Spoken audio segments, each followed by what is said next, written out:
আমাদের বাড়ি যেহেতু পদ্মার ওপারে, তাই হচ্ছে আমরা যখনই যাই তখন তো আমাদের পদ্মা নদীটা পার হয়ে যেতে হয়। এখন যেহেতু পদ্মা সেতু হয়েছে তাই যেতে খুবই সহজ হয়। তো এখানে আসছিলাম হচ্ছে একটা অসুস্থ রোগী দেখতে, তো এই পদ্মার পাড় দিয়েই আমরা যাচ্ছিলাম বাড়িতে আবার ফেরত।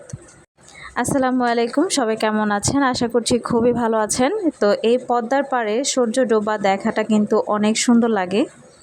আপনাদের কার কার ভালো লাগে অবশ্যই কমেন্টস করে জানাবেন।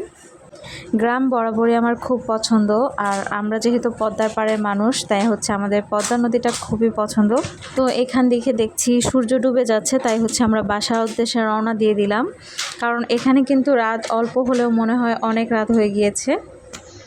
এখানে আশেপাশে কিন্তু ঘর বাড়ি ছিল, এগুলো কিন্তু অনেক আর কি ভাঙার পরে হচ্ছে এই নদীটা আরও কাছে এসে পড়েছে। এখানে কিন্তু অনেক মানুষের ঘর বাড়ি ছিল। তো এখান থেকে বাঁধ